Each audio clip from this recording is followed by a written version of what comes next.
por conectarse. Probablemente vamos a tener que esperar unos minutitos para que se conecte todo el mundo. Pero estamos muy contentas de que estén acá. Mientras que se conecta todo el mundo, podemos comentar cosas generales por ahora. En primer lugar, darle la bienvenida, en el caso de que este sea su primer curso de la social mental, darle la bienvenida a este proyecto de educación abierta, donde lo que buscamos es poder compartir y generar conocimientos para promover la acción climática. Así que esperamos que luego de estos cursos y de todos los cursos que vayan a tomar, queden con la motivación y los conocimientos y las redes de contacto para poder participar en la acción climática directamente. La U social ambiental se va a estar desarrollando empezó este lunes de esta semana, se va a estar desarrollando hasta el 14 de agosto. Si ustedes no pudieron ver la sesión inaugural, la charla magistral de inicio que dimos el viernes pasado, les recomendamos verla, quedó grabada en la página web de ONG FIMA. Y en caso de que... perdón, ¿me escuchan? Se escucha muy bajito. Yo Ah, escucho Se bien. escucha muy bajo. ahora creo que quizás me escuchan mejor. ¿Me pueden confirmar si se escucha Por mejor? mi Sí, parte se escucha bien. súper. Hola, por acá igual se escucha bien. Gracias, perfecto. Entonces, ahora sí. Muchas gracias por ese aviso. Bueno, entonces les decía que si no pudieron asistir a la charla magistral de inicio de la uso ambiental, que fue el viernes pasado, una charla muy, muy interesante y muy importante para los días de hoy sobre desinformación, pueden acceder a ella en el YouTube de ONG FIMA y quedan muy invitadas a ver la charla magistral en el YouTube de ONG FIMA. También les invito directamente a que se inscriban a más cursos. Vamos a estar ofreciendo muchos cursos en distintos horarios y en distintos días, así que aprovechen de revisar bien la página web de la Asociación Mental y inscribirse a todos los cursos que le puedan llamar la atención. Y por último, porque yo sé que para muchos y muchas de ustedes podría ser importante respecto de los certificados de asistencia. Estos son solamente certificados de participación, es decir, no son certificados que demuestren algún tipo de cumplimiento de un logro académico, sino que es solamente de que sí asistieron a las clases y para poder tenerlo tienen que asistir a un 50% de las clases y el resto tienen que justificarlo, ¿ya? Para que tengan ese conocimiento, esa información y cualquier justificativo, cualquier pregunta que necesiten hacer, etcétera, todo se hace directamente a el correo de la U Mental con el que los hemos estado contactando hasta ahora, usociamental@fima.cl. Eso sería todo por ahora para que podamos ya dar inicio a esta clase. Les pido que me están diciendo que todavía hay personas que no escuchan muy bien. Tenemos el pequeño problema de que yo no me encuentro en Chile en este momento. Entonces, acá donde estoy son las 2:30 de la noche y lamentablemente no puedo hablar más fuerte de lo que ya estoy hablando, que ya es bastante fuerte. Entonces, Buenas tardes. Perdón la interrupción. Sí se escucha perfecto. No sé si los demás tengan problema. perfecto, muchas gracias. Entonces, Y perdón, ¿quiénes me también escuchan? hago otra interrupción antes de que inicie, una disculpa por interrumpir. Con respecto a los certificados, como usted comentó, son de asistencia, pero ¿en dónde lo van a enviar estos certificados de asistencia a los cursos? ¿Lo mandan Le por correo? llegan, sí, le llegan directamente a sus correos electrónicos. Los correos electrónicos con los que se inscribieron son muy importantes porque ahí reciben toda su información, los links personalizados para ingresar a las clases y además sus certificados de participación una vez que terminen los cursos. Ah, muy bien, gracias. ¿Y en cuánto tiempo llega? Porque justo ayer terminamos el de la introducción a la triple crisis planetaria, pero no, todavía no lo han enviado. Sí, normalmente se demora un mes, pero hay que tener paciencia porque son muchos cursos y muchos estudiantes. Así que sí, Muchas cualquier duda, gracias. por favor dirigirla a usosociamental.fima.cl. Em, Ahora sí, el curso de hoy va a ser el curso de Introducción al Derecho Ambiental. Como ustedes saben, es un curso obligatorio que les pedimos que puedan cursar antes del resto de los cursos y talleres de la uso socioambiental porque nos parece que es información básica para poder entender mejor y trabajar mejor en los demás cursos de la uso socioambiental. Entonces está pensado de esa forma, al igual que el curso de Introducción a la Triple Crisis, que si no pudieron asistir presencialmente, también lo pueden ver grabado en el YouTube de FIMA, que vamos a subir los videos a finales de esta semana, ¿ya? En este curso de Introducción al Derecho Ambiental vamos a estarlo dictando Javiera Pérez, que es quien me acompaña, encargada de investigación en el equipo de estudios de ONG FIMA. Y yo, Sofía Rivera, que además de ser coordinadora de la UCI Ambiental, también soy investigadora en el equipo de estudios de ONG FIMA. Una información muy relevante también, como buenas primeras, la clase de mañana, viernes, se cambió y la clase de mañana se va a dar el martes 2 para que ustedes tengan conocimiento. En caso de que no puedan asistir el martes 2 en el mismo horario que estamos ahora, pueden mandarnos un justificativo a usosociamental.fima.cl y ningún problema. Pero mañana viernes no hay clase, ¿ya?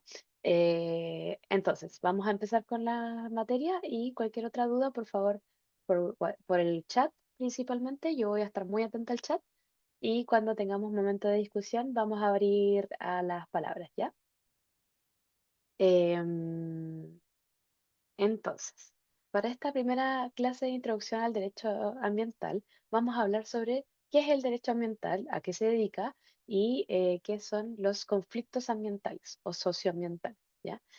Y para eso entonces vamos a partir hablando de qué es la regulación. ¿Por qué vamos a partir hablando de eso?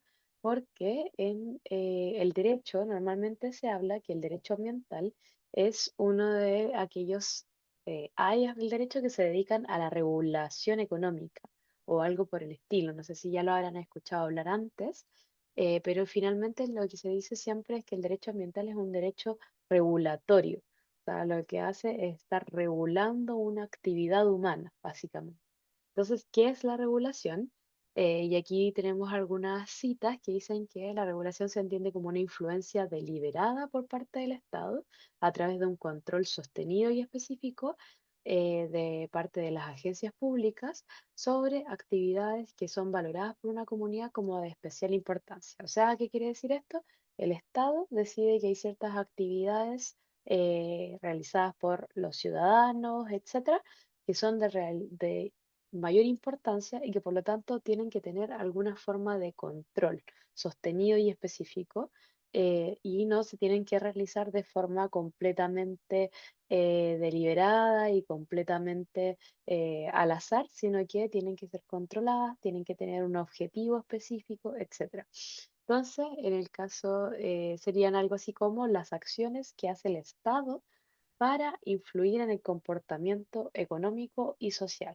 Sabe que el Estado a través de esta regulación, a través de este control sostenido, lo que hace es influir en el comportamiento de los ciudadanos, de las empresas, etcétera, para que se llegue a un fin, a un objetivo que es económico y socialmente válido, aceptable, requerido o deseado.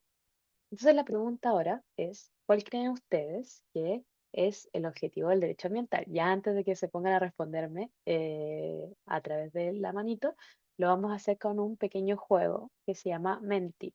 Entonces espero que quienes tengan otro dispositivo a la mano, por ejemplo, si están conectados desde el computador o desde la tablet, pueden usar su teléfono para acceder al Menti y si no, de todas formas, pueden acceder a través de este código que yo les voy a mostrar ahora. Y tienen que ir en el mismo dispositivo en el que están conectados aquí o en un dispositivo aparte. Tienen que ir a www.menti.com y ingresar ese código. Entonces, les agradezco mucho si lo hacen por ahora. Y si me pueden ir poniendo, cuando ustedes entran a Menti, van a ver que hay una parte para poner un dedito para arriba. Y eso me permite saber que ya ingresaron. Yo por mientras voy a tratar de conectar los audífonos. Mm,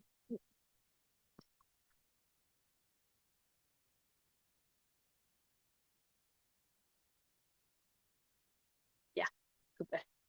Estoy viendo que ya hay harta gente dentro del Menti. Esto no es un juego con tiempos, así que no se preocupen. Vamos a tener tiempo para poder seguir contestando el resto, pero voy a aprovechar de pasar al tiro a la actividad y mientras el resto se va uniendo, pueden ir contestando. Si no tienen otro dispositivo, no pasa nada. Si están solo con su celular, no pasa nada. También lo pueden poner por el chat, yo también lo voy a leer, ¿ya? Entonces, aquí la pregunta es, ¿cuál creen ustedes si el derecho ambiental es un derecho de regulación y por lo tanto hay una actividad del Estado que está destinada para un objetivo económico y socialmente valorado? ¿Cuál creen ustedes que es el objetivo del derecho ambiental finalmente? Y entonces aquí estamos teniendo ya las respuestas. Eh, una vez que tengamos recopiladas algunas respuestas, les voy a poner para mostrar y así no les influyo en ustedes. Entonces la pregunta es, ¿cuál es el objetivo del derecho ambiental? Mientras menos palabras pongan, es más fácil que las podamos recopilar para que sepan. Así que si lo pueden resumir en una sola palabra, va a ser aún mejor, ¿ya? También quienes estén con su celular conectados a este curso, pueden ir poniendo sus respuestas por el chat y también las voy a ir leyendo en un ratito más. Entonces, una vez que lleguemos, estamos conectados actualmente 107 personas. Una vez que lleguemos a las 50 respuestas, voy a mostrarlo para que podamos irlas conversando y revisando. Después va a haber otro espacio de participación para que sepan. Así que por ahora solamente vamos a pasar un poquito más rápido para hacer la parte teórica y luego vamos a entrar a una parte de casos judiciales con Javiera. Entonces ahí va a haber un intermedio de conversación que quizás podemos aprovechar más para discutir. Y al final de la clase también podemos discutir. Ahí sí que hay un espacio de discusión, ¿ya? Si no se pueden conectar al Menti, no pasa nada tampoco. Déjenlo por el chat, no pasa nada. Esto no es requisito para el curso ni nada, solamente para que podamos conversar. Entonces, las respuestas son súper. Veo que hay muchas respuestas que tienen que ver con protección. O sea, como pueden ver acá, está proteger el medio, protección, proteger el medio ambiente, protección ante privados, proteger la naturaleza, proteger el ambiente, protegerlo de las actividades, proteger y regular. Hay muchos que tienen que ver con proteger el medio ambiente. Hay algunos que tienen que ver también con desarrollo, sostenibilidad, em, por ejemplo, también regular actividades económicas, eh, etcétera. Hay algunos que tienen que ver un poco más con el desarrollo, hay algunos que tienen que ver con el derecho a la vida, con de preservar la naturaleza, la justicia, establecer límites y la justicia ambiental. Hay muchos que tienen que ver con limitar daños, hablan de algunos daños que podrían generar las actividades, ¿cierto? Acá por el chat también dice que hay un objetivo de equilibrio, em, normas y mecanismos que puedan proteger el medio ambiente, la justicia ambiental, la conservación. Aquí están de nuevo los daños, cuidar la naturaleza, controlar, sancionar, incluso regular la actividad humana. Entonces, hay varios comentarios que me parece que van en una línea bastante parecida, ¿cierto? Yo diría, de hecho, y me alegra que se haya logrado como más o menos tener lo que tenía pensado, que hay como tres visiones, y de hecho, o quizás dos visiones. Dos grandes visiones que normalmente son puestas como contrapuestas, pero yo no estaría tan segura de si son contrapuestas. Y eso es lo que vamos a conversar ahora. Y de hecho también lo vamos a conversar en la segunda clase, el lunes, sobre los paradigmas del derecho ambiental. Entonces, me voy a cambiar de esta pantalla para ir a el Canva de nuevo. Y como ustedes pueden ver acá, acá tenemos un territorio y tenemos naturaleza que es parte de ese territorio. Una parte central, vamos a dejar por mientras como guardada la información que sacamos de la nube de palabras sobre cuál es el objetivo del derecho ambiental, para ir un poquito más atrás. Y vamos a ver qué es el derecho de partida. Entonces, el derecho se entiende como una de las formas del Estado de actuar ante los ciudadanos, como una forma en que la sociedad se puso de acuerdo para que el Estado pueda actuar entre los ciudadanos, regular cómo los ciudadanos se comportan y entonces generar bienestar social. Y entonces lo que nos preguntamos es, cuáles son los pilares fundamentales para que se dé derecho. Y normalmente lo que se habla, al menos en el derecho público, que los pilares fundamentales para que se dé el derecho es que existan estos tres elementos, que son los tres elementos básicos del Estado. El territorio, la población y el Estado. Entonces, aquí les fui poniendo dos respuestas, o sea, sí, dos definiciones por cada uno de ellos que expresan dos visiones distintas. Una es la visión tradicional del derecho, que por ejemplo en territorio dice que es el espacio donde el Estado ejerce su soberanía. Y la otra es una visión que es más del derecho ambiental evolucionado en el último tiempo, como el derecho ambiental o las corrientes más ambientalistas, ecologistas, han ido reconstruyendo estos conceptos, ¿ya? Entonces tenemos la forma tradicional abajo y la forma de la evolución ambientalista del último tiempo. Entonces, por ejemplo, el territorio lo podemos ver de dos formas: como un espacio donde el Estado ejerce su soberanía y por lo tanto es más bien como un lienzo en blanco donde yo trazo unas líneas y decido aquí se va a poner un Estado y aquí eh, va a regular y va a ejercer algo que llamamos soberanía. Pero desde la mirada ambientalista también podemos decir que el territorio no es solamente un lienzo en blanco, donde yo trazo unas líneas al azar, sino que es un espacio donde se emplazan ecosistemas vitales. Y entonces, en ese espacio en blanco se transforma lo que vemos acá, un espacio lleno de vida, lleno eh, de elementos de la naturaleza que están interactuando entre sí, sistemas, y etcétera. Luego nos preguntamos qué es la población, que también es un espacio muy importante. Para que exista derecho, tiene que existir ser humano. El derecho no existe sin el ser humano. Y entonces también no existe el derecho cuando hay solo un individuo, sino que el derecho existe cuando hay más de un individuo y existe algo que llamamos sociedad. Y dentro de la teoría del Estado se le llama población. Y entonces en la teoría del Estado tradicional dice que la población son los ciudadanos que forman parte de un mismo Estado. Y entonces aquí también volvemos a tener como una visión un poco de como cuando uno era niño o niña y dibujaba a palitos a una persona. Como le decimos en Chile, le decimos a palitos, no sé cómo le dirán en otros países, pero hacía un bosquejo de una persona así con unas líneas y eso con persona como inanimada sería este ciudadano que forma parte de un mismo Estado. Y además solamente se está considerando a los ciudadanos. Y esto ha sido algo que ha sido discutido desde el siglo XIX en adelante, desde el siglo XIX en adelante, sí.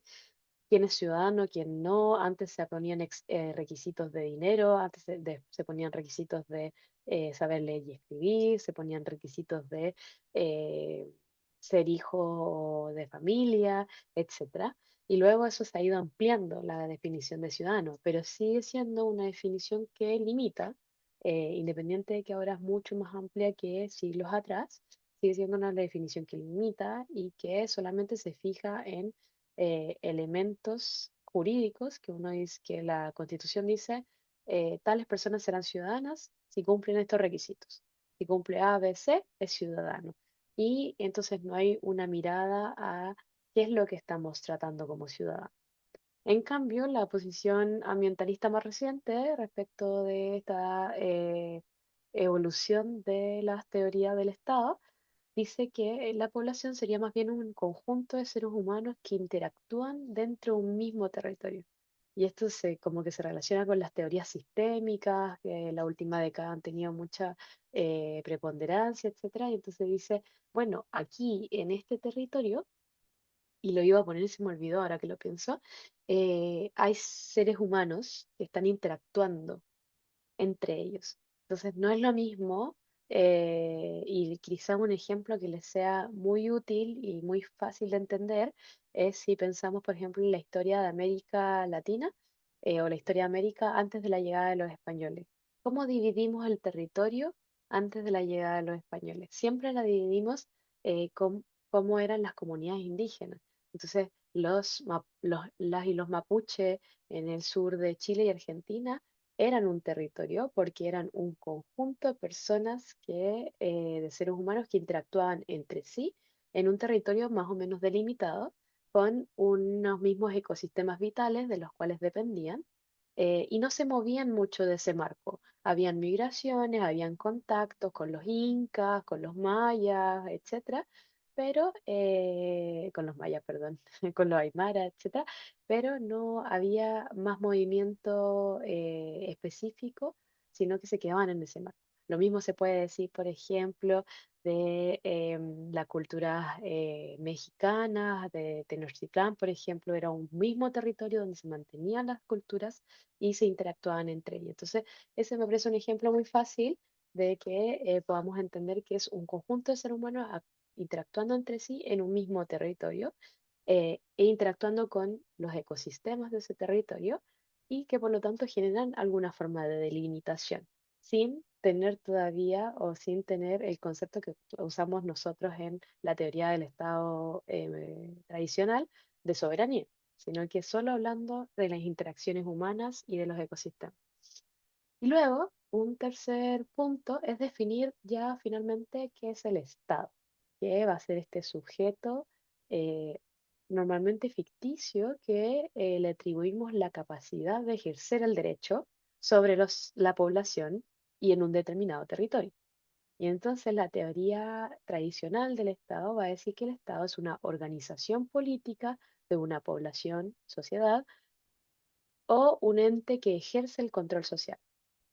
Entonces, eh, esta respuesta vuelve a ser como un poco abstracta. ¿Qué es una organización política de una población? O sea, si ya dijimos que la población era un conjunto de ciudadanos que forman parte de un mismo estado, luego decir que esos ciudadanos se organizan políticamente siendo todo más o menos abstracto, y delinear qué es una organización política válida para que se dé un Estado o no, ha sido un aspecto de discusión de siglos también. Y desde el siglo XVIII se ha estado discutiendo cuál tipo de organización política es válida para considerar que algo es un Estado y que algo no, y ahí hay de por medio mucho racismo, mucho machismo, mucho colonialismo, etcétera. Entonces, las teorías críticas de finales de los años 20, o sea, del siglo XX y de este siglo, han estado criticando bastante esas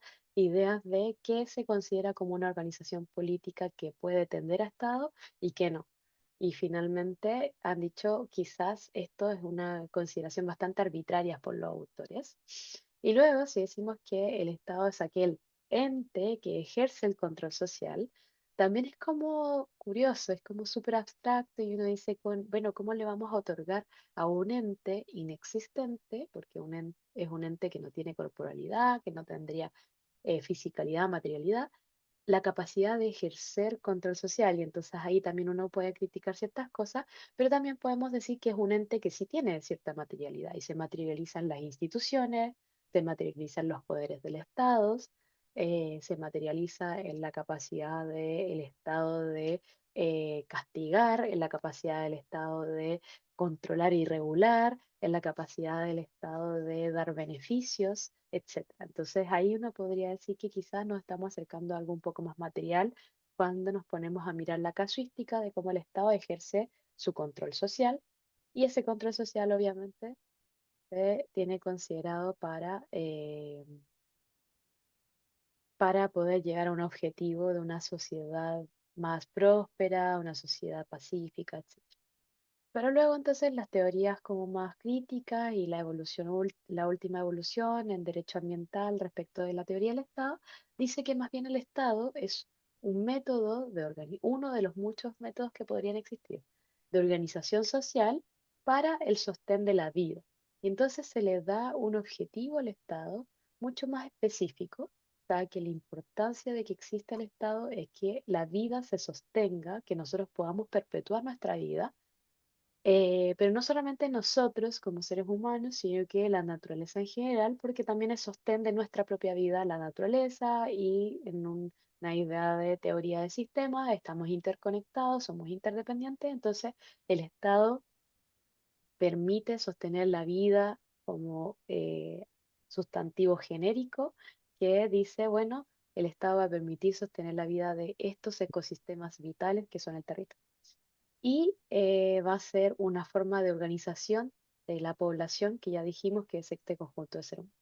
Entonces, como que ustedes pueden elegir cuál de los dos conceptos les convence más. Quizás en mi explicación se notó un poco cuál es la que me convence más a mí, pero obviamente ustedes van a poder elegir cuál de los dos les convence más, pero finalmente así es como se ha delimitado que el derecho llega a la vida, a través de ir planteando estos pilares básicos que son el territorio, la población y el Estado, y que el Estado va a ejercer un control sobre la población de un determinado territorio a través de la herramienta que es el derecho. Y ahora sí volvemos a lo que estábamos conversando. La herramienta que es el derecho tiene varias ramas. El derecho es como un mundo. De hecho, quienes estudiamos derecho, una de las primeras cosas que aprendemos en la carrera es que el derecho realmente es un mundo, está en todos lados. Está desde que uno nace hasta que uno muere, comprándose una goma de mascar en la calle, hasta haciendo el trámite burocrático más difícil que puedan encontrar. El derecho está en todos lados. Está en el aire, está en el suelo, está en todos lados. Entonces, en uno de los lados que está es en la faceta ambiental, o sea, cuando el Estado quiere controlar a la población de un determinado territorio en virtud de cómo actúa con el medio ambiente, cómo sus actividades interactúan con el medio ambiente. Y ustedes me dijeron que una de las posibilidades que nosotros podemos considerar de objetivos de este derecho ambiental es la protección de la naturaleza. Y entonces creo yo que lo que todos estaban pensando como el ideal del derecho ambiental sería algo así como esto: conservación, restauración, que la naturaleza se mantenga así como está, ¿cierto? Pero quizá alguien podría decir, esto es un poco exagerado, porque es imposible que nosotros vivamos en la naturaleza y que la naturaleza se conserve así. De hecho, los históricos de la gente que se dedica a la historia ambiental dice que nunca ha sucedido en ningún registro de ninguna comunidad humana que el ser humano no intervenga en la naturaleza de alguna forma. Y entonces, ante ese hecho fáctico, ¿qué hacemos? Y entonces quizás habían algunas otras respuestas que decían que el objetivo del derecho ambiental es el desarrollo sostenible o la posibilidad de desarrollarse del ser humano o la actividad económica. Eran pocas las respuestas así, pero habían algunas y quizás las voy a llevar al extremo ahora solo para que podamos figurarnos cuáles son las posturas normalmente existen, ¿cierto? Y quizás se vería algo así. Sigue habiendo territorio, siguen habiendo algunos ecosistemas, pero el cambio es un poco brusco, ¿no? Los ecosistemas mayoritarios desaparecen, muchos de los seres vivos desaparecen y lo que se prioriza entonces es el desarrollo de la población. Ya no es los ecosistemas vitales, sino que es que la población, que el ser humano pueda desarrollarse, pueda tener espacio donde vivir, pueda tener instituciones grandes, puentes grandes, todo un poco demostrativo también, etcétera. Y esta idea que desde del ambientalismo se tiende a criticar, que es de el crecimiento constante. Se puede seguir creciendo, seguir creciendo, seguir creciendo, y que los estándares de crecimiento son justamente cuántas ciudades tiene un país, qué tan grandes son esas ciudades, cuántas autopistas hay, cuántos autos se venden, etcétera. Y entonces ahí también está esa posibilidad de decir que el derecho ambiental lo que tiene que hacer es permitir ese crecimiento sin que obviamente haya un completo colapso, pero sí posiblemente dejando de lado varios de estos ecosistemas que existen y dejando de lado varios de estos elementos naturales que aquí podemos ver. Porque lo importante va a ser el crecimiento, el desarrollo, la población humana. Yo creo que podemos llegar a un punto medio. Y el punto medio en mi cabeza, se ve algo así, ¿cierto? Donde las poblaciones humanas interactúan en el territorio con los ecosistemas. El desarrollo, el llamado desarrollo, sí, el desarrollo vital del ser humano se sigue dando a pesar de que no se dé en esa idea de crecimiento continuo y perpetuo, sino que se dé en una forma de crecimiento un poco más limitada, pero que finalmente los seres humanos siguen pudiendo desarrollarse, siguen pudiendo acceder a sus bases vitales y relacionándose con los ecosistemas. La próxima clase vamos a ver cómo cada uno de estos dos paradigmas juegan, interactúan, cómo se contradicen y cómo son contrastantes entre sí, y vamos a profundizar más en ello. Pero ahora la pregunta es, ¿qué pasa entonces cuando tenemos esto, por ejemplo, que se da ahí? Un sobreposición entre lo humano con lo natural, o esto que se da acá, o esto que se da acá. ¿Qué pasa en ese punto? Normalmente lo que va a pasar en ese punto va a ser algo que llamamos el conflicto socioambiental, y que vamos a profundizar mucho más en los conflictos socioambientales em, con los ejemplos de Javiera, ¿cierto? Eh, pero el conflicto socioambiental se ha definido teóricamente como un conflicto que tiene la característica de tener tres actores en juego, tres actores principales en juego. Y que yo diría que más que actores, porque no necesariamente siempre están esos actores, son intereses en juego. Entonces está el Estado, que representaría el interés general de la población. Normalmente, no siempre va a ser así, y obviamente hay casos críticos en los cuales uno puede ver que el Estado está velando por otro tipo de intereses y que no son los generales, pero sigamos la teoría. La teoría dice que el Estado deberá representar el interés general de la población del país. Es decir, no solo de una comunidad en particular, no solo de un privado en particular, no solo de un político en particular, sino que de lo que le conviene al país en su conjunto. Y entonces va a estar representando el interés general. Pero ese interés general no puede mandar sobre un territorio en particular y sobre un conflicto en particular así como si nada, porque si no estaríamos ante una situación media autoritaria, sino que también tiene que ponerse de acuerdo y tiene que negociar y discutir y conversar con dos intereses que son más de carácter privado, o sea, no son un interés general de la población, sino que son el interés local de la comunidad afectada directamente por una actividad humana, o el interés o el interés privado o el interés particular de de quien realiza la actividad. Entonces, por ejemplo, acá, que ustedes pueden ver que se solapa la construcción de viviendas sobre un bosque. Aquí, por ejemplo, tendríamos como interés privado, interés particular, la inmobiliaria que quiere construir en ese espacio porque puede tener un rédito económico, porque le va a dar vivienda a tantas personas, etcétera. Va a estar el interés local de la comunidad que dice, bueno, quizás yo me beneficio, esta comunidad quiere y necesita de ese bosque, o quiere cuidar al bosque porque sabe que es un bosque de araucarias milenarias que son muy importantes de cuidar, o quiere cuidar al bosque porque lo utiliza en su economía a pequeña escala, o etcétera. Puede tener muchas razones por las cuales quiere cuidar el bosque, y entonces estos dos intereses se contradicen y dicen, bueno, el interés privado dice, yo quiero construir a toda costa, La interés de la comunidad normalmente va a decir, yo quiero cuidar el bosque eh, sobre esta construcción, y luego va a estar el Estado que va a decir, bueno, yo tengo que mediar de alguna forma con un interés general del Estado, de la nación, que no sea irse a un extremo, sino que sea llegar a un acuerdo, ¿cierto?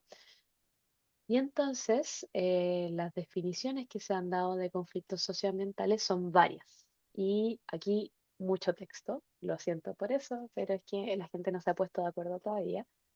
Pero entonces, hay quienes dicen que conflicto socioambiental es aquel donde cada actor analiza el problema desde su propia perspectiva, como les decía acá, la inmobiliaria, por ejemplo, la comunidad que quiere cuidar el bosque y el Estado desde su perspectiva institucional, priorizando diferentes aspectos de él y tratándolo a partir de sus propios contextos institucionales y organizacionales. Esta es como la premisa con la que sí se está más o menos de acuerdo. O sea, más allá de la definición del conflicto socioambiental propiamente tal, como de cuáles son sus elementos y etcétera, sí se está de acuerdo en que los conflictos socioambientales se caracterizan porque cada actor finalmente actúa desde su propia perspectiva, finalmente actúa priorizando lo que para ellos, para cada actor es relevante en su propio contexto institucional y organizacional. Pero eso no nos dice mucho. Entonces, Alistair y Stam han dicho que un conflicto de contenido ambiental se produce justamente cuando se tensiona la estabilidad histórica conseguida entre una comunidad y su hábitat. ¿Se acuerdan que yo les decía que el derecho se basa en estos tres pilares: territorio, población, Estado?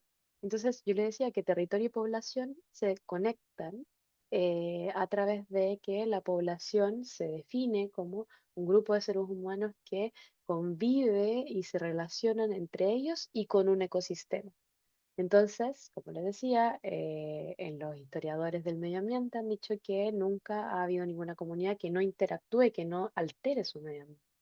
Pero en esa alteración se llega a un equilibrio histórico, es decir, un equilibrio que se mantiene durante la historia. Y en algún punto, dicen Alistair y Stam, esa estabilidad se rompe porque la población, la comunidad, algo quiere hacer, un acto quiere llevar a cabo que finalmente va a poner quizás más presión sobre el territorio de lo que estaba poniendo antes. Esto ocurre como consecuencia de la acción de algún agente extraño que altera o pretende alterar las relaciones preexistentes entre una comunidad y su ambiente, o bien, a la inversa, cuando una comunidad decide modificar su vinculación con el ambiente afectando los intereses de alguien más.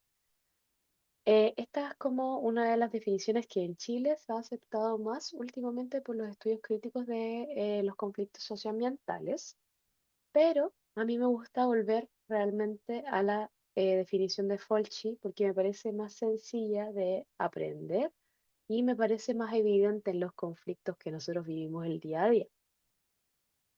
Y que de hecho Alistair y Stam se basan en esta definición de Fulci para sacar su definición. Entonces, finalmente, esta no se contradice con esta, sino que es como una elaboración más allá. Pero me parece que volver a los inicios también es bueno para mayor claridad. ¿Qué dice Fulci? Muy claramente es que un conflicto socioambiental es cuando se genera cuando hay una tensión entre intereses incompatibles con el medio ambiente de por medio. O sea que, como les decía antes, estando estos intereses y estos actores o sujetos normalmente involucrados, eh, se genera una tensión entre alguno de estos intereses, se genera una pequeña ruptura, una contradicción. ¿Y qué hay en el medio? El medio ambiente. El medio ambiente está en el medio de esta ruptura, de esta contradicción. El medio ambiente es lo que está en disputa, el medio ambiente es lo que se va a ver afectado por él. Ese sería entonces la conceptualización de conflictos socioambientales más aceptada últimamente para quienes se dedican al tema de conflictos socioambientales. Y entonces ahora vamos a pasar a la parte más práctica con Javiera. Así que Javi, tú me vas diciendo, ya te voy pasando la lámina y yo me muteo por ahora. Muchas gracias, Sofi. Bueno, como nos adelantó, ahora la idea es que podamos aplicar los contenidos que revisó Sofi sobre qué vamos a entender por conflicto socioambiental. Y creo que la idea más fácil o para darle una bajada más clara es revisando algunos casos que hemos tenido. Bueno, nuestra región, América Latina y el Caribe, tiene un montón de conflictos socioambientales, no son fenómenos excluyentes, sino que es un fenómeno estructural de la región, principalmente porque la mayoría de las economías de nuestros países se basan de la extracción de los recursos naturales o los componentes naturales, ¿cierto? Como bien conocemos. Así que la idea es que aquí puse una pregunta, la idea era hacer una actividad, pero en razón del tiempo no lo vamos a hacer, pero sí me gustaría quienes puedan y tengan acceso al chat, que escriban cuáles son los conflictos socioambientales que conocen de la región, ya sea en Chile o en otros países de América Latina, pero vamos a revisar más en detalle cuatro conflictos que me gustaría que discutamos y conversemos. Así que dale, Sofi. Luego voy a hacer una lectura del chat, pero vamos a partir revisando algunos conflictos que seleccioné yo. Ya, en primer lugar, me gustaría hablar sobre el caso Conga, un proyecto minero que buscaba, bueno, que se desarrolla en Perú, en el norte de Perú, en los Andes, pero hubo un conflicto más puntual cuando la mina se quiso expandir.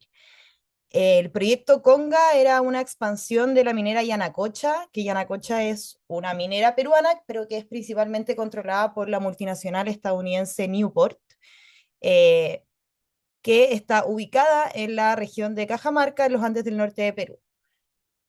En algún momento, Yanacocha fue la mina de oro más grande de América Latina y lo que buscaba hacer esta empresa es expandir eh, el yacimiento minero debajo de 4 lagunas en los Andes peruanos.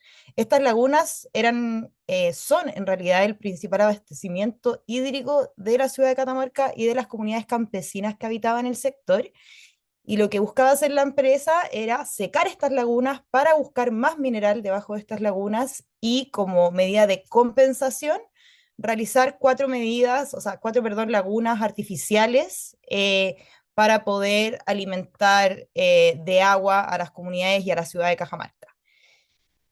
Ese era el problema central de este proyecto, que afortunadamente, y me adelanto un poco a los resultados, no se realizó, principalmente porque hubo un peritaje internacional que se solicitó desde organizaciones de derechos humanos que apoyaron a las comunidades campesinas sobre el impacto, o sea, sobre una revisión del estudio de impacto ambiental que presentó la minera. Y el resultado de este peritaje técnico es que el proyecto tenía deficiencias significativas y que los reservorios artificiales que estaba proponiendo realizar la minera como una medida de compensación no podían reemplazar funcionalmente a las lagunas naturales. De esa manera, el proyecto Conga quedó definitivamente paralizado gracias a la organización social, a los movimientos sociales y también a la lucha en sede administrativa que dieron algunas organizaciones en derechos humanos y las comunidades campesinas del lugar. Ahí, si es que hay alguna persona de Perú acompañándonos, feliz que después podamos comentar un poco más de este caso, pero afortunadamente no se realizó esta expansión y las lagunas que eran la fuente de la cuenca que alimentaba la ciudad de Cajamarca no se vieron afectadas. Dale, Sofi, si podemos pasar por fin a la siguiente diapositiva.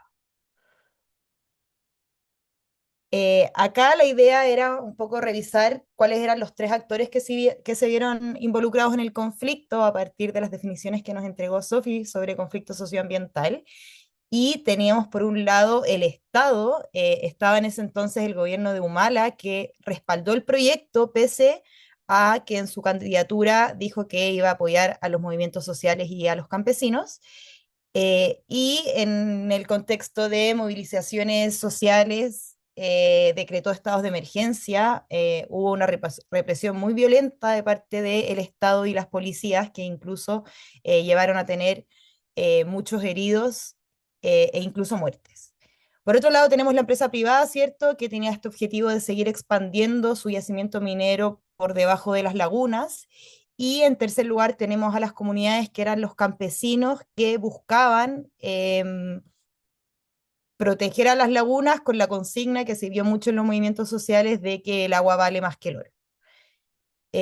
Como ya lo dije, el resultado fue positivo para quienes en este caso estaban buscando la protección del medio ambiente, ya que gracias al peritaje técnico internacional que demostró las deficiencias del estudio de impacto ambiental, este proyecto minero no se pudo realizar. Eso respecto al caso de Perú. Obviamente en este país también hay más conflictos socioambientales. Este es un caso más antiguo, pero me pareció emblemático traerlo a esta clase porque se ve muy bien cuáles son los intereses y las posiciones que tienen cada uno de los actores del conflicto. Dale, Sofi, pasemos por fin a la siguiente diapositiva. Luego podemos conversar más sobre este caso. Otro caso que me pareció interesante traer para esta clase, sobre todo por la revisión de la definición o de qué vamos a entender por conflictos socioambientales, es el caso de Saramacca en Surinam.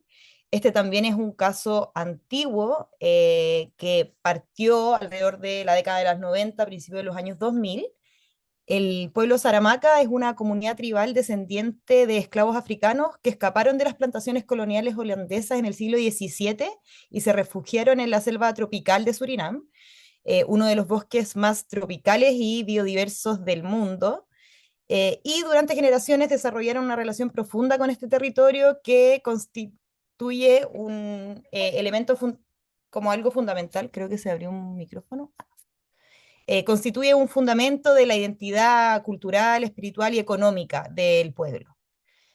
En los años 90, 2000, el gobierno de Surinam otorgó concesiones para la extracción de madera y de oro en el territorio donde habitaba el pueblo de Saramacca, sin consultar a quienes habitaban ahí si es que prestaban el consentimiento, qué les parecía, cómo el otorgamiento de estas concesiones podía o no podía impactar en el territorio. Las empresas comenzaron a operar una vez que tuvieron estas concesiones mineras y madereras, y se comenzó a destruir el bosque y se contaminaron los ríos con mercurio.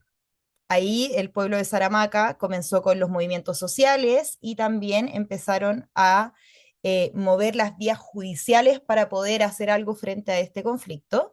Este caso llegó, bueno, en primera instancia a la Comisión Interamericana de Derechos Humanos, luego se elevó a la Corte Interamericana de Derechos Humanos y se obtuvo una sentencia del año 2007, ya hace casi 20 años, pero que es una sentencia muy relevante y que fue muy relevante para los países de la región cuando se habló de los estándares y los principios de la consulta indígena.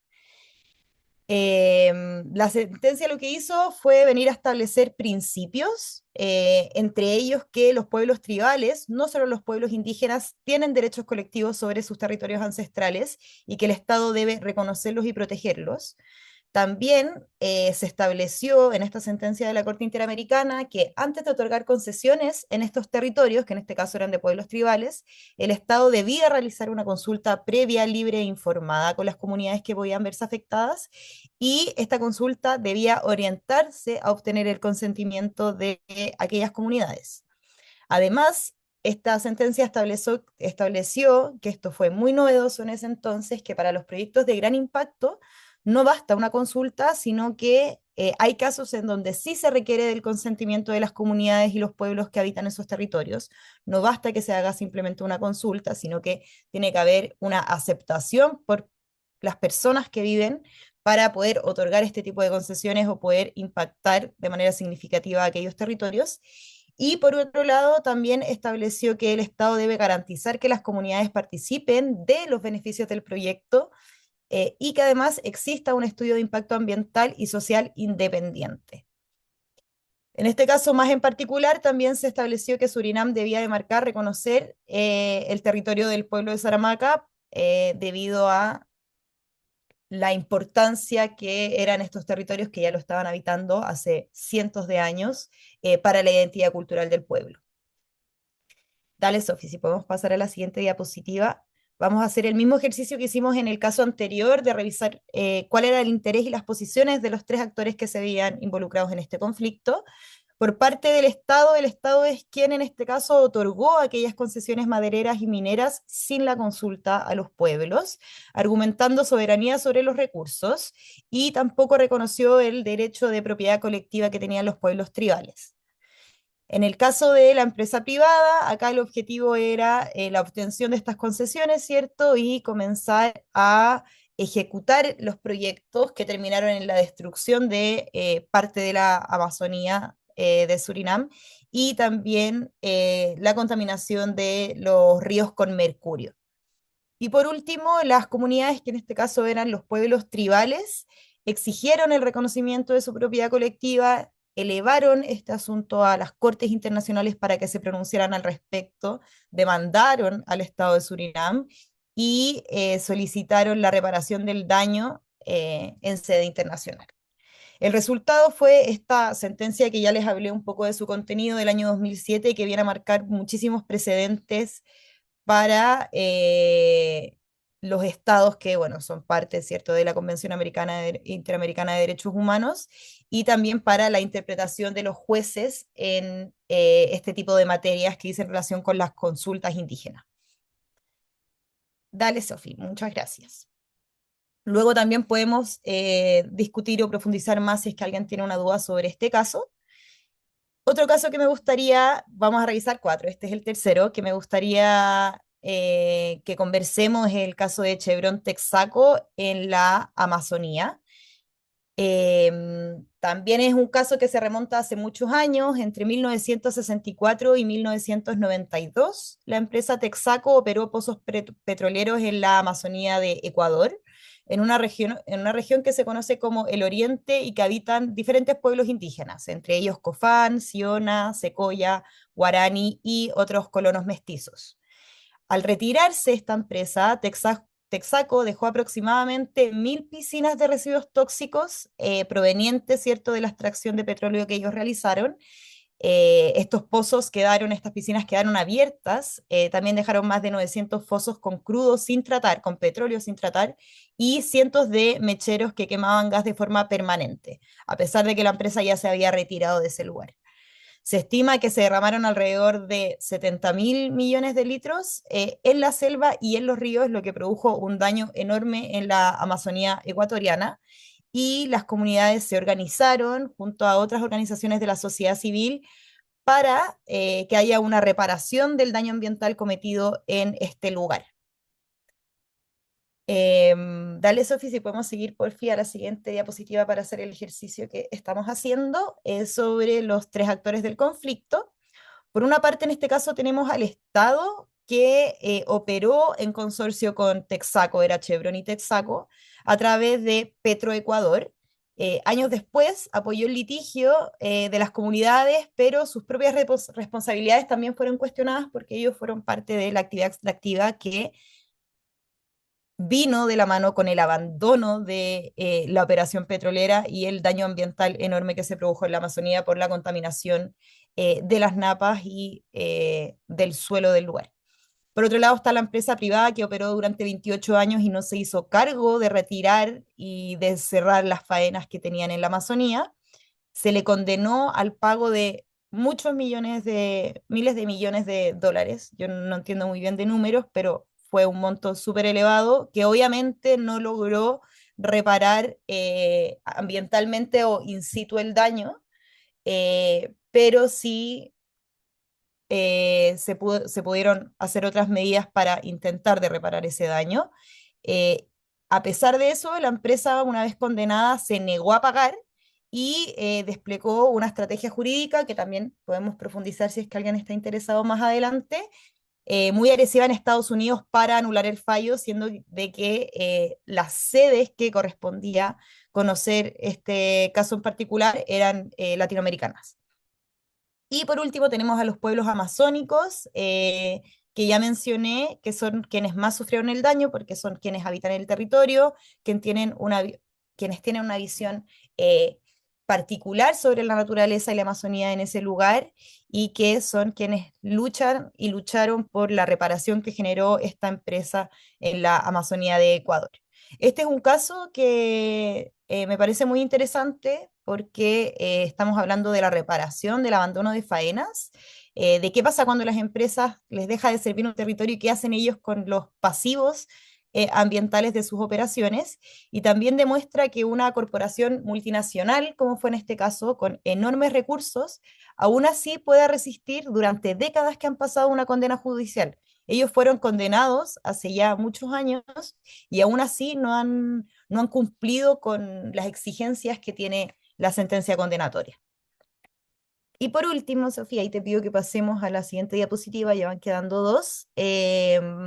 Tenía ganas de que habláramos sobre el caso Samarco en Brasil, uno de los episodios ambientales devastadores más grandes de la historia brasilera.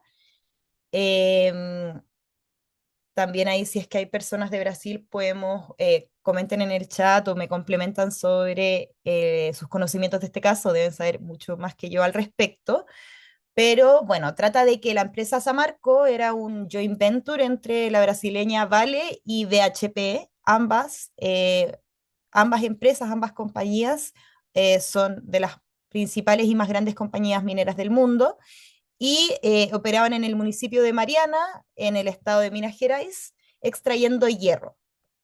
Parte de su operación minera contemplaba procesar el mineral a través de un sistema de represas de relaves. Quienes sean de Chile conocemos muy bien los relaves, y tal vez en otros países que su principal actividad sea la minería también los deben conocer, pero son estructuras que contienen aquellos residuos de lodo que vienen del proceso de extracción de minerales.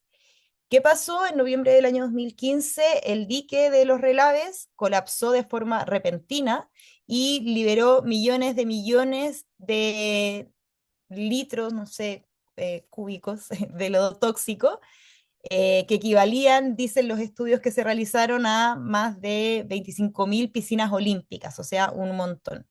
Y este lodo que se escapó por el mal funcionamiento del dique, arrasó por comunidades enteras y corrió río abajo por Río 12, que es un río que tiene bueno, en la cosmovisión de las comunidades que viven allá es un guati, es un ser vivo, es un ancestros para estas comunidades, así que no solo arrasó con las casas y los pueblos que estaban cerca del dique, sino que también contaminó y dañó el río de manera irreparable hasta su desembocadura en el Océano Atlántico. Dale, Sofía, pasemos a la última diapositiva, por fin. Entonces, si es que hacemos una revisión de este caso, analizando los tres actores del conflicto, en este caso el Estado es señalado o es responsable por las fallas que tuvo en la fiscalización, en sus roles de fiscalización de este dique, de estas represas de relave, y en las licencias ambientales que le seguía otorgando para que este relave siga recibiendo lodos que venían del procesamiento de los minerales. Por otra parte está la empresa privada, que tenían la información de los riesgos del dique, sabían que no estaba operando en las condiciones óptimas que debía operar por los riesgos que implica su actividad, y aún así no hicieron nada hasta el colapso de este dique y la destrucción de poblados. Hubieron incluso muertes de personas y muchos heridos involucrados por este accidente, y la empresa lo que hizo fue negociar con el Estado sin incluir a los afectados, lo que vulneró obviamente los derechos de las comunidades. Sofía, estamos viendo tu chat ahí. Bueno. Y por último están las comunidades que no fueron incluidas durante la negociación, como ya les adelanté. Hubieron muchas familias que no fueron reasentadas y se quedaron sin un lugar donde vivir. Y también, bueno, hubo un pueblo que fue el pueblo de Krenak, que se organizó y llevó este caso a instancias internacionales de derechos humanos. Lamentablemente, en este caso, el proceso de reparación fue muy lento y fragmentado. La respuesta jurídica, tanto internacional como nacional, llegó muy tarde. Recién el año 2016, un año después de el accidente, si es que lo podemos llamar así, se firmó un acuerdo extrajudicial entre el gobierno federal, los gobiernos estatales y las empresas, cerrando en la creación de una fundación para la reparación al pueblo y al río Duque. Años después, hasta el día de hoy incluso, hay muchas familias que siguen sin ser reasentadas y se sigue intentando de remediar el río, pero el proceso ha sido muy dificultoso y muy lento.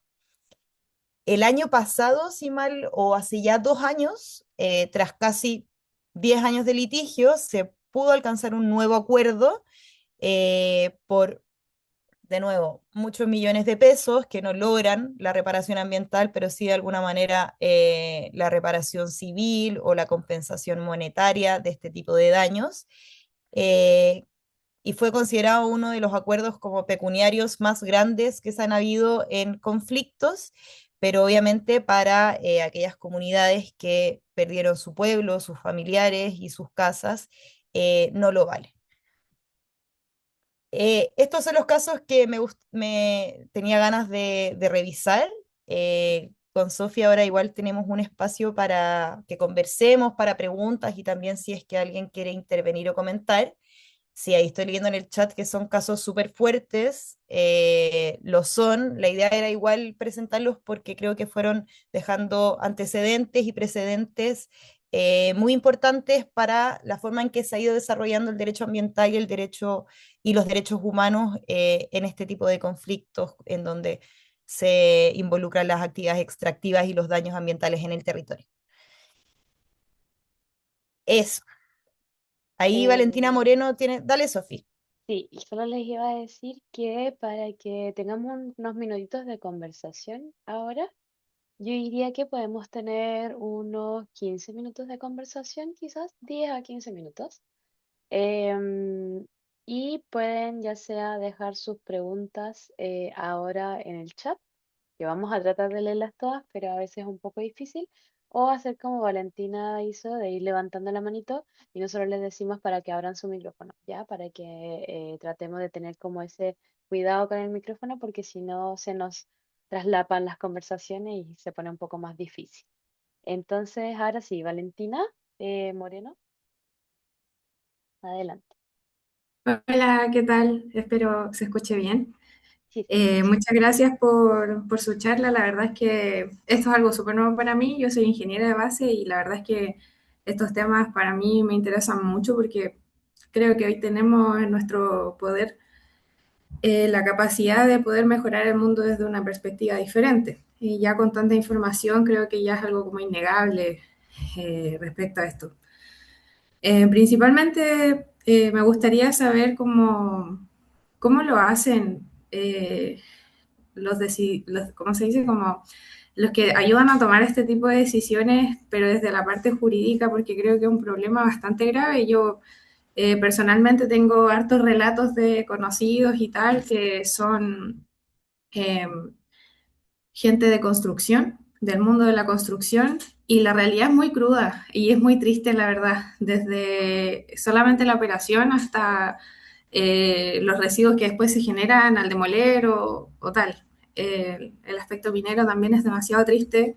Yo lo veo más que nada por el impacto socioambiental que tiene, destruir nuestros ecosistemas de una forma indiscriminada. Y quería saber cómo, más que nada, qué podríamos hacer como de forma como colectiva, en un sentido como más profundo y un poco más robusto, porque igual encuentro que, por ejemplo, yo creo que esto va de la mano mucho del control, del apoyo como de la auditoría, de entidades externas que no tengan que ver como ni con la parte gubernamental, que también encuentro que tiene una deficiencia bastante grande porque no hay control sobre ello, y asimismo con las partes privadas que obviamente van a buscar siempre su propio beneficio y es algo lógico y es algo que no podemos negar.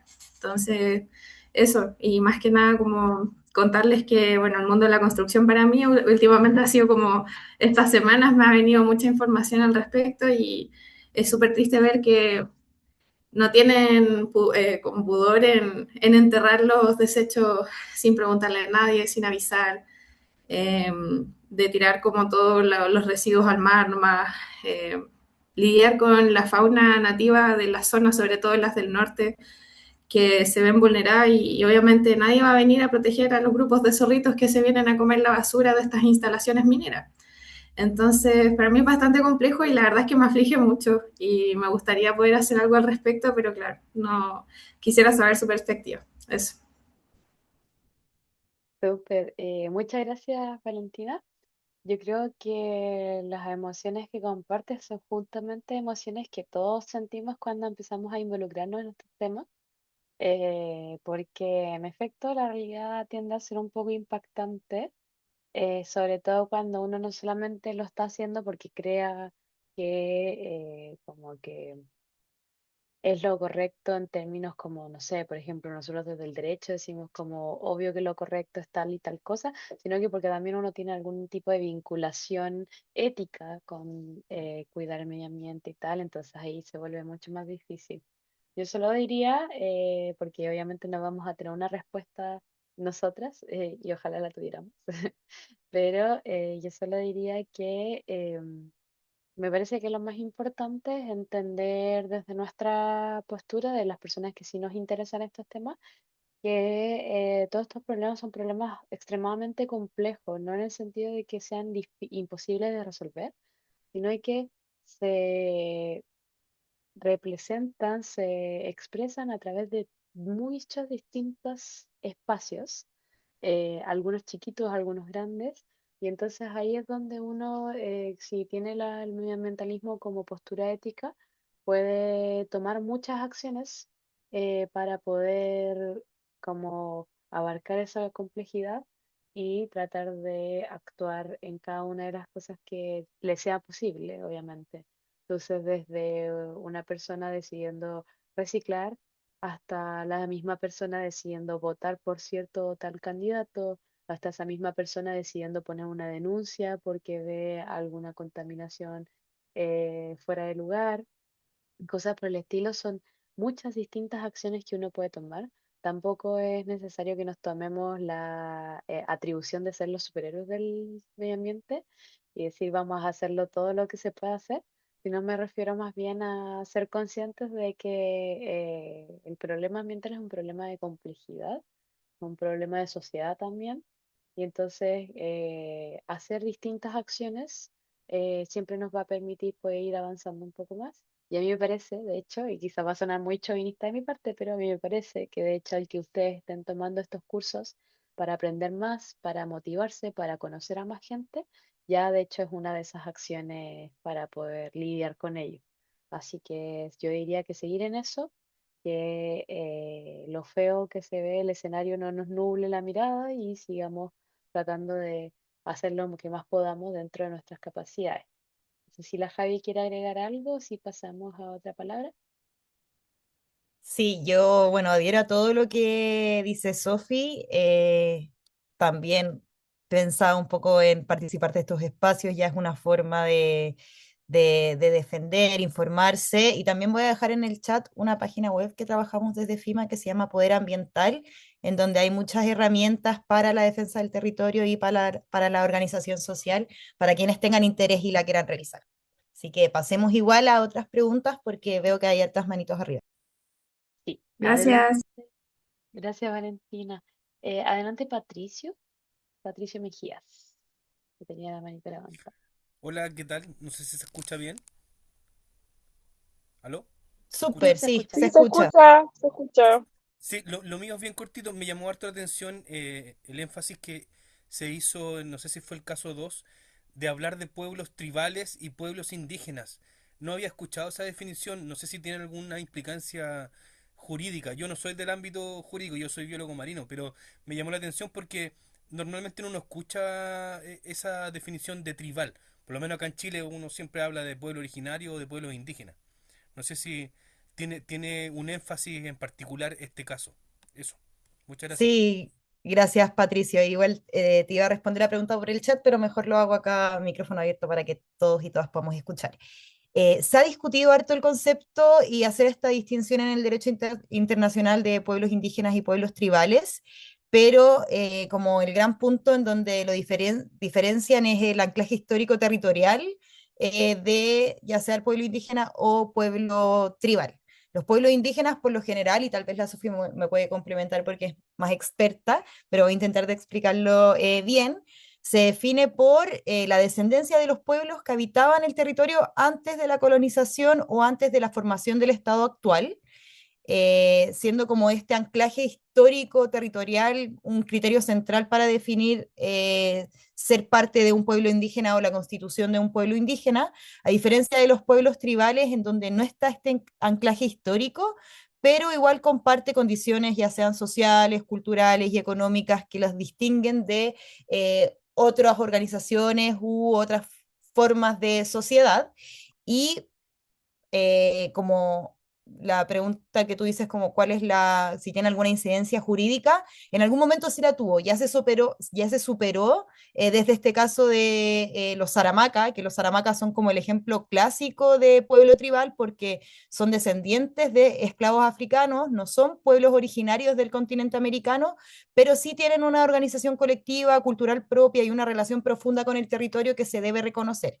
Y la diferencia que se daba en su momento era para la aplicación del convenio 169, eh, porque solo se aplicaba a los pueblos indígenas, pero luego de que se empieza a sentar la jurisprudencia de la Corte, también se le hace el reconocimiento a los pueblos tribales y estos pueblos también tienen que ser objetos de la aplicación de este convenio, por ende de que se les consulte, se realice un proceso de consulta indígena previa, libre e informada en caso de que alguna decisión afecte a su territorio, a su voluntad o a sus formas de organización. Perdón, y en ese sentido, por ejemplo, un pueblo tribal podrían ser los afrodescendientes, que estamos hablando ya no con la llegada digamos, de los conquistadores, sino que lo que se dio en el norte con la llegada de esclavos, justamente. En Chile tenemos pueblos tribales. En Chile no hay pueblos tribales reconocidos, pero si es que se hace un análisis y tal vez un estudio y se logran como de alguna manera reconocer estas relaciones colectivas de cultura propia y de relación profunda entre los afrodescendientes o los esclavos que hablas tú, sí podría reconocerse, pero en Chile no tenemos pueblos tribales reconocidos. Hola, disculpa, quería agregar algo que tengo entendido que en el 2019 se reconoció al pueblo tribal afrodescendiente en Arica. Sí, y Ah, por ley. buenísimo, Porque están no como tenía esa concentrados, la información. mayoría están concentrados en Arica, pero hay Ujú. en otras partes de Chile, pero ya tienen ley. Muchísimas gracias ahí por actualizar la información y complementar. Pero claro, sigue esta diferencia. Ahora podemos pasar a la pregunta de Nene Uliempi.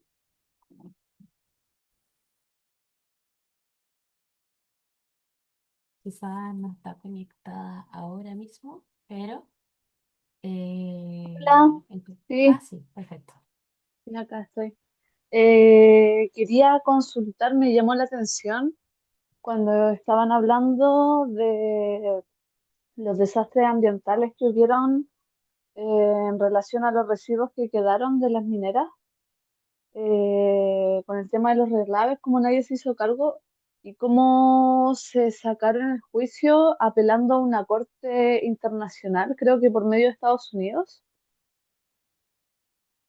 que lo mencionaron en algún punto, de Sí, sí. que le correspondía verlo como en el territorio, pero dijeron no, lo vamos a ver afuera.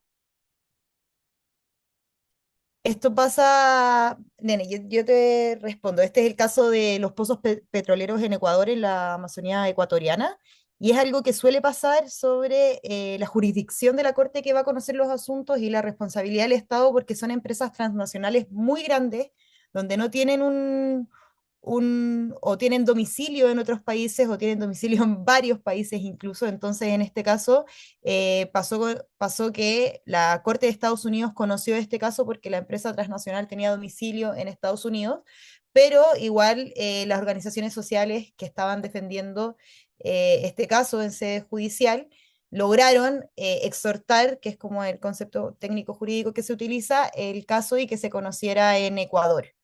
Pero es algo que suele pasar, que las instancias judiciales se conozcan en los países en donde estas empresas tienen los domicilios y de repente también seguir la responsabilidad de estas empresas. Se hace algo muy difuso porque son empresas muy grandes, con como una larga cadena de suministros en donde identificar quién es la persona responsable o dónde se tiene que conocer este caso jurídicamente eh, es difícil porque no está muy bien establecido. En este caso sí se logró llevar el caso a la sede latinoamericana, en Ecuador en específico, debido a que el daño ambiental se produjo en Ecuador, que es eso, y así lo tenía la legislación de este país, depende de la legislación que lo tenga cada país. En el caso de Chile, por ejemplo, también es así. El tribunal que conocería de algún daño ambiental sería el tribunal que tenga jurisdicción en donde se produjo el daño, no en donde tenga domicilio la empresa que está produciendo el daño, porque puede generar muchos conflictos de aplicación normativa, de extensión de responsabilidad empresarial, etcétera. Ya, yo hago como que hago homólogo el caso a lo que pasa con las salmoneras acá, de que muchas veces dejan, no sé, embalses de jaulas que después arrastran las ballenas por kilómetros y kilómetros y no sabemos cómo dónde van a parar esas ballenas, cuánto tiempo llevan embalses de jaula amarrados o residuos como de las industrias como tal. Y también con las floraciones algales, que al final como quién se hace cargo de eso, como si lo pueden, no sé, Noruega igual cubre bastante a su empresa, entonces como que también ha pasado que a veces tienen que pagar multas muy bajas por desastres ambientales que son tremendos así.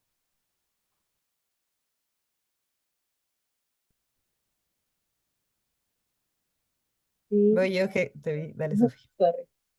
Me parece súper interesante, de hecho, que los ejemplos de los casos ambientales que mostró Javiera, cada quien lo está viendo, donde sea que esté viendo este curso, los vaya bajando a su realidad. De hecho, me parece súper interesante que podamos ir haciendo ese ejercicio y ver qué similitudes hay y qué podemos hacer que sea similar, qué aprendizaje podemos sacar de cada caso, de hecho.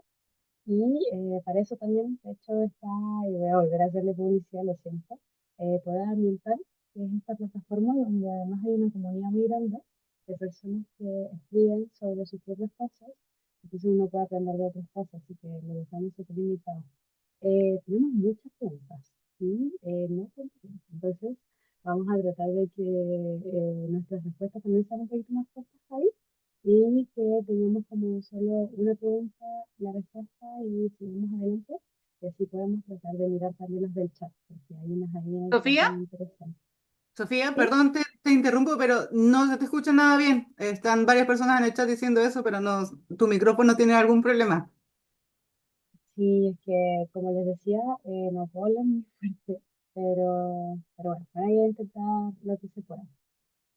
Arelis tiene la mano levantada.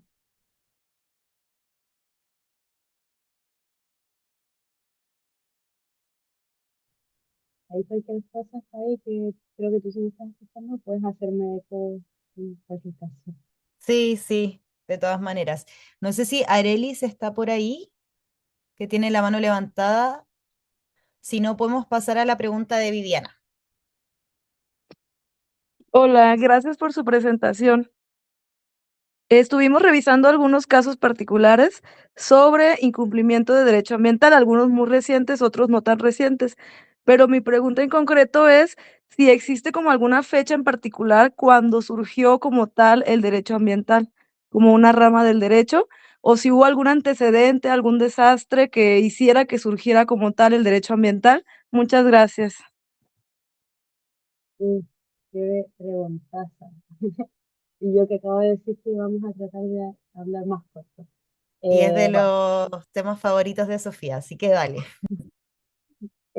bueno, si surgió por algún caso en particular, no hay un caso en particular que haya hecho surgir el derecho ambiental, pero sí hay algunos casos en particular que han hecho surgir movimientos por los derechos ambiental, por el derecho ambiental que terminaban derivando en el contenido del derecho ambiental. Una hito fundamental que no hay nadie que niegue la fundamentalidad de ese hito es un libro que les vamos a recomendar mucho, que es increíble y buenísimo, que es Primavera Silenciosa de Rachel Carson. que fue publicado, si no me equivoco, en el año 54, y es un libro de una bióloga que se pregunta por qué hace un par de primaveras dejé de escuchar a los pájaros cantar. Y esa pregunta no es banal porque es o sea, lo que llevó a que los pájaros dejaran de cantar, que los pájaros ya no están ahí, porque con el uso de los eh, químicos agroindustriales, los aves de los ecosistemas colindantes a las agroindustrias estaban falleciendo, envenenándose o simplemente dejando el lugar. Entonces, Rachel Carson, de una forma semi-poética también, a través de un ensayo increíble, hace este libro, Primavera Silenciosa, para decir cómo los agrotóxicos son un aspecto muy problemático en Estados Unidos, ella es de Estados Unidos, y están afectando a la calidad de vida de las personas, pero sobre todo a los animales que dejan de aparecer. Bueno, y los pájaros además, las aves no solamente desaparecían por sí mismas, sino que también desaparecía su fuente de vida. Los agrotóxicos no solo sacan, por decirlo así, lo que le llaman como las plagas a la agroindustria, sino que también eliminan cualquier tipo de vida de insectos alrededor. Entonces, sin insectos no hay pájaros. Pero bueno, el punto es que esto es un hito fundamental para poner la importancia del cuidado del medio ambiente y de la regulación de las actividades humanas, y a través gracias a este libro de Rachel Carson y del boom mediático que generó, se creó la Oficina para los Asuntos Ambientales en Estados Unidos. Se dictaron o más bien dos informes muy importantes durante décadas siguientes, que son base del derecho ambiental actual, que es el informe Brundtland y se me olvidó el nombre del otro, pero el informe de Roma, que básicamente dicen cuáles son los problemas del medio ambiente en el estado actual, que la causa del cambio climático es la industrialización del hombre muy acelerada en los últimos años, y cuáles son los límites que tiene el crecimiento si queremos tener un mundo existente. Y además, este libro de Rachel Carson llevó a los movimientos de justicia ambiental de Estados Unidos, que eran principalmente liderados por obreros y personas afrodescendientes, y que se terminaron esparciendo por todo el mundo y llevaron a todos los países a tener políticas ambientales. Esa es la historia que más se cuenta. Yo creo que tenemos historias también paralelas, pero sería muy largo de contar aquí. Pero si quieren saber un poco más de historia de derecho ambiental, Rachel Carson, no hay pérdida en la lectura de este libro. Tenemos ahora la mano de Ligia Pérez.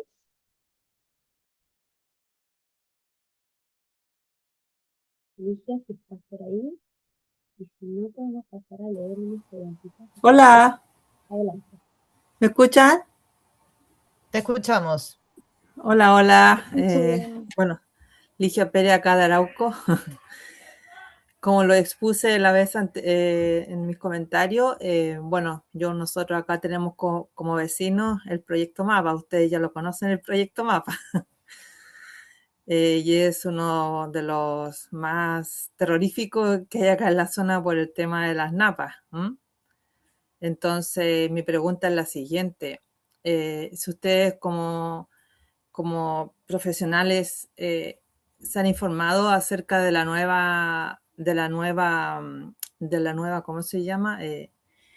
Bueno, una nueva semilla de árbol de eucalipto, ¿me entienden? Que este eucalipto va a consumir más agua. El eucalipto crece en 10-15 años, este va a crecer en 7. ¿Y eso qué va a significar? Va a reducir, va a haber más sequía. Ya hay sequía acá en la zona, por ejemplo, acá hay localidades donde la gente no tiene agua para los animales y no tiene agua para consumir, para consumo humano. Entonces, ¿qué hacemos nosotros? Yo sé que ustedes son varios profesionales acá interesados en el tema ambiente, pero de verdad que eso produce cierta, como, no sé qué hacemos con toda esta información, porque uno ve que eso es real. O sea, la gente no tiene agua. Gente acá de Punta Lavapiés, gente de todos estos poblados que hay acá de Arauco, no tienen en el verano agua para regadío ni para consumo humano. Entonces, ¿qué hacemos con toda esa información? Y sobre todo con esta nueva plantación de eucalipto que va a crecer en menos tiempo. ¿Y cómo se puede lograr regular eso? Esa es mi pregunta, gracias. Y muy interesante, agradecida de participar en esta instancia, porque hay gente que está comprometida con el tema del medio ambiente. Gracias. Muchas gracias a ti, Ligia, por la pregunta. Yo la verdad desconozco de esa semilla, así que no te podría dar una respuesta específica al respecto.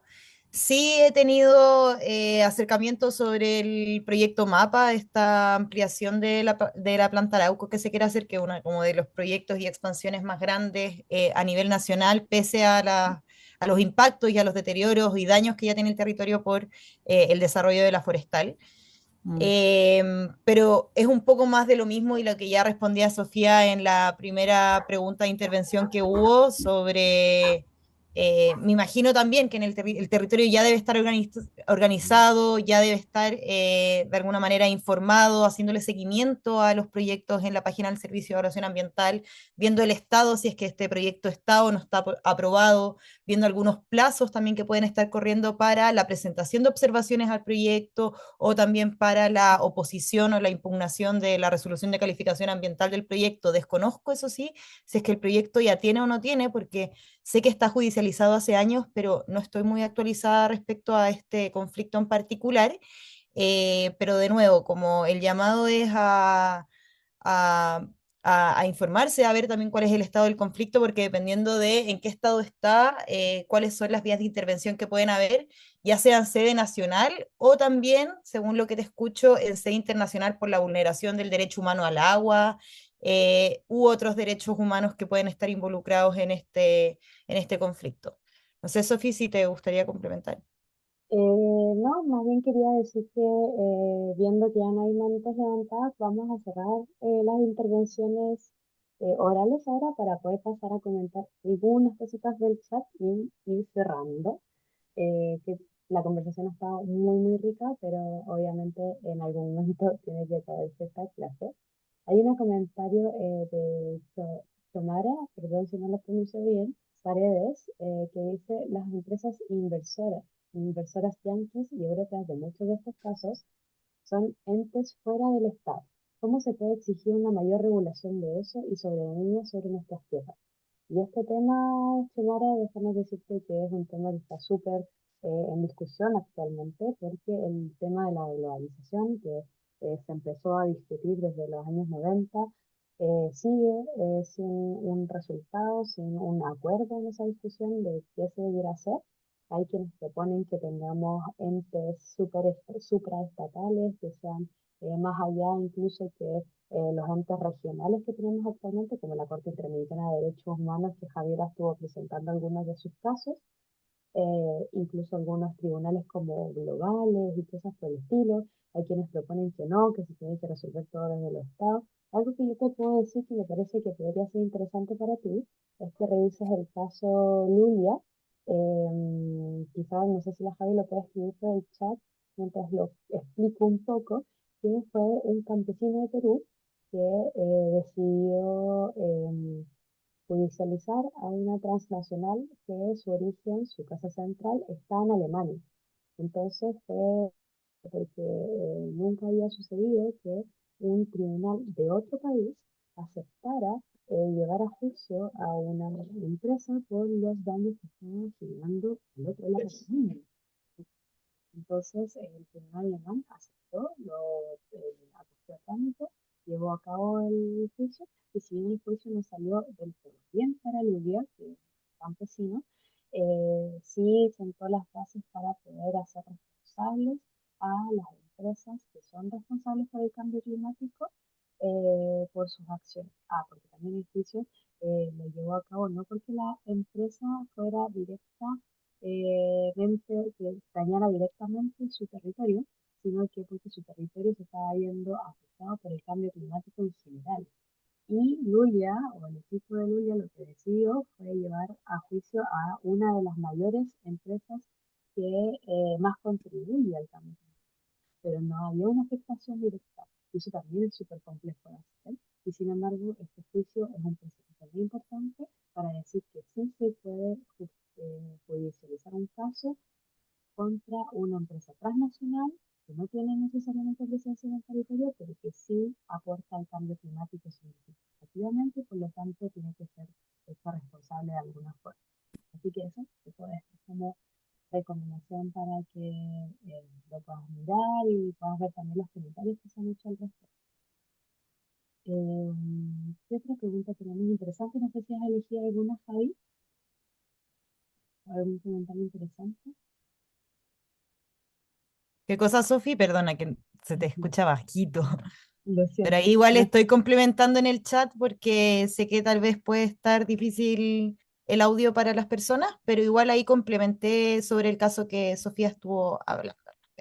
Sí, te preguntaba si es que hay algún comentario del chat que te parezca que quieras resaltar.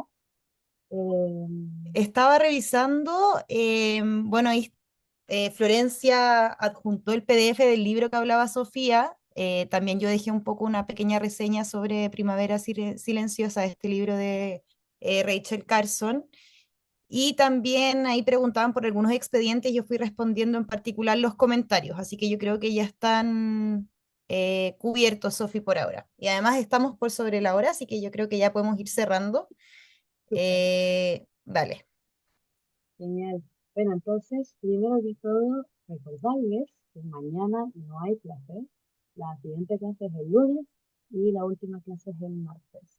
La siguiente clase vamos a ver cómo el derecho ambiental trata de llevar a cabo su objetivo a través de principios y paradigmas. Y también vamos a estar estudiando algunos casos con Javiera. Y les agradecemos enormemente la asistencia, quedarse hasta el final, la conversación que estuvo súper rica. Así que eso, muchas gracias por estar aquí y escucharnos. Y ahí no sé, Javi, si te quieres despedir un poquito. Sí, gracias a todos y a todas por la conexión. La clase queda grabada, ahí preguntan en el chat. Va a estar subida pronto en YouTube. Y también pueden ir seguir como haciendo dudas o compartiendo recursos si es que es necesario durante las siguientes clases. Así que nos vemos el lunes. Recuerden que mañana no hay clases si es que no se entendió muy bien. Y eso, buenas noches para todos y todas. Chao, muchas gracias. Nos vemos el lunes, gracias. Ojalá se arregle el micrófono. No es de volumen, es el micrófono el que se escuchaba mal. Ok, Ya, buenas lo vamos a noches. solucionar. Gracias.